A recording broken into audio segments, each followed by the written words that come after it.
Assalamualaikum warahmatullahi wabarakatuh, dengan nama Allah yang Maha Pengasih lagi Maha Penyayang.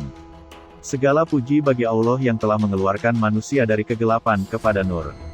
Semoga solawat dan keselamatan dilimpahkan kepada junjungan kita Nabi Muhammad yang telah menyampaikan risalah dan membawa manusia ke jalan kesempurnaan hidup, dan juga kepada keluarganya, para sahabatnya seluruhnya. Kisah pertarungan Rasulullah dengan Jin Ifrit. Jin adalah makhluk gaib yang diciptakan dari nyala api.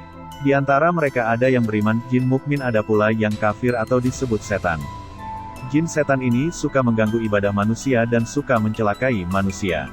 Dahulu jin-jin bisa leluasa mencuri informasi, berita-berita dari langit. Tetapi sekarang sudah tidak bisa lagi, karena apabila mereka hendak mencuri berita di langit, maka mereka akan dilempari panah-panah api yang sangat panas, dan bisa membakar tubuh mereka. Di antara jin yang suka mengganggu adalah bernama Jin Ifrit. Ia adalah setan dari golongan bangsa jin yang sangat cerdik dan jahat. Ia banyak menyasar dan mengganggu manusia. Bahkan Nabi Muhammad SAW pernah diganggu oleh Jin Ifrit yang durjana. Sejarah keberadaan Jin Ifrit sudah ada sejak zaman Nabi Sulaiman alaihissalam. Jin Ifrit memiliki kekuatan yang sangat super dan menjadi komandan jin. Tetapi di zaman Nabi Sulaiman, Jin Ifrit berhasil ditaklukkan dan tunduk di bawah kekuasaan Nabi Sulaiman alaihissalam. Nabi Sulaiman adalah seorang Nabi Allah, beliau juga dianugerahi Allah kerajaan dan harta yang berlimpah. Namun banyaknya harta tidak membuat beliau kufur nikmat dan meninggalkan ibadah. Nabi Sulaiman adalah seorang raja yang memiliki banyak mukjizat yang luar biasa. Beliau mampu memahami bahasa hewan, mampu menaklukkan angin, dan mampu menaklukkan bangsa jin. Nabi Sulaiman memiliki kewibawaan yang besar di hadapan rakyatnya. Dikisahkan dahulu Nabi Sulaiman pernah mengadakan challenge kerajaan. Beliau lalu mengumpulkan dan memanggil semua rakyatnya dari berbagai elemen dan bangsa. Baik dari bangsa manusia, hewan, makhluk halus dan sebagainya. Nabi Sulaiman lalu menawarkan kepada mereka semua sebuah tantangan, tentang siapakah yang kuasa memindahkan istana Ratu Balkis dari negeri Saba ke istana Nabi Sulaiman. Pemindahan itu harus bisa dilakukan sebelum Ratu Balkis dan pasukannya tiba di istana Nabi Sulaiman. Kalenges itu lalu ditanggapi oleh salah satu makhluk dari golongan jin yang bernama Jin Ifrit. Ia adalah jin yang mengaku memiliki kekuatan besar yang mampu memindahkan istana Ratu Balkis. Jin Ifrit lalu berkata kepada Nabi Sulaiman, "Wahai Baginda, sayalah yang akan membawa istana itu kepadamu sebelum engkau berdiri dari tempat dudukmu, dan sungguh aku kuat melakukannya dan bisa dipercaya." Jin Ifrit mengaku mampu memindahkan istana Ratu Balkis lengkap bersama batu-batu berharga yang melekat. Kemudian tanggapan muncul dari golongan manusia yang alim. Pria itu bernama Ashif bin Barhaya, ia adalah sepupu Nabi Sulaiman sendiri. Pendapat lain mengatakan bahwa ia adalah seorang jin mukmin penghafal nama Allah yang paling agung. Namun pendapat lain menyebutkan bahwa ia adalah seorang ulama Bani Israel. Pria itu berkata kepada Nabi Sulaiman, "Wahai Baginda, aku akan membawa istana itu kepadamu sebelum matamu berkedip." Pria itu lalu melakukan upaya untuk memindahkan istana. Dan ternyata luar biasa, tidak berselang lama, istana Ratu Balkis berhasil dipindahkan ke hadapan Nabi Sulaiman alaihissalam. Nabi Sulaiman melihat istana itu dipindahkan dalam waktu yang amat singkat, padahal posisi istana Ratu Balkis berada di Yaman, lalu berhasil dipindahkan ke Baitul Maqdis dalam sekejap saja. Nabi Sulaiman berkata, "Ini termasuk karunia Robku untuk mengujiku. Apakah aku bersyukur atau mengingkari nikmatnya?"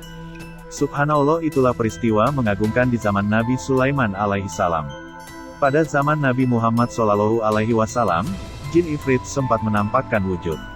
Pada suatu malam, Nabi Muhammad tengah melaksanakan sholat, tiba-tiba muncullah Jin Ifrit dengan meloncat guna memutus sholat Nabi. Atas kuasa Allah, Nabi Muhammad diberikan kemampuan untuk menangkap Jin Ifrit dan mencekik Ifrit.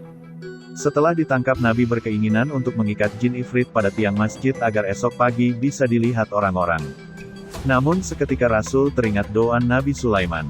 Doa itu adalah, "Ya Allah, ampunilah aku dan berikanlah diriku kerajaan yang tak layak bagi seorang pun setelahku." Kemudian dilepaskanlah Jin Ifrit itu dengan kondisi terhina. Atas dasar inilah kemudian Nabi Muhammad SAW melepaskan Jin Ifrit yang melunjak itu. Jin Ifrit yang dikenal kuat dan sakti hingga mengaku mampu memindahkan istana Ratu Balkis ternyata mampu dikalahkan Nabi Muhammad SAW. Inilah semua adalah atas pertolongan dan kuasa Allah Subhanahu wa Ta'ala. Dalam kisah lain yang disampaikan oleh Gus Baha, bahwa asal-muasal Nabi menangkap jin ifrit itu adalah sebab Rasulullah diganggu saat sedang sholat. Nabi lalu berinisiatif untuk mengikat jin ifrit pada tiang masjid. Tujuan pengikatan itu adalah supaya jin itu menjadi bahan mainan anak-anak Madinah. Namun keinginan itu gagal terwujud lantaran Nabi teringat doa yang diucapkan Nabi Sulaiman di atas. Akhirnya jin itu lantas dilepaskan Nabi. Tujuan Allah Subhanahu wa Ta'ala menciptakan bangsa jin adalah sama seperti manusia, yaitu supaya mereka menyembah dan beribadah kepada Allah.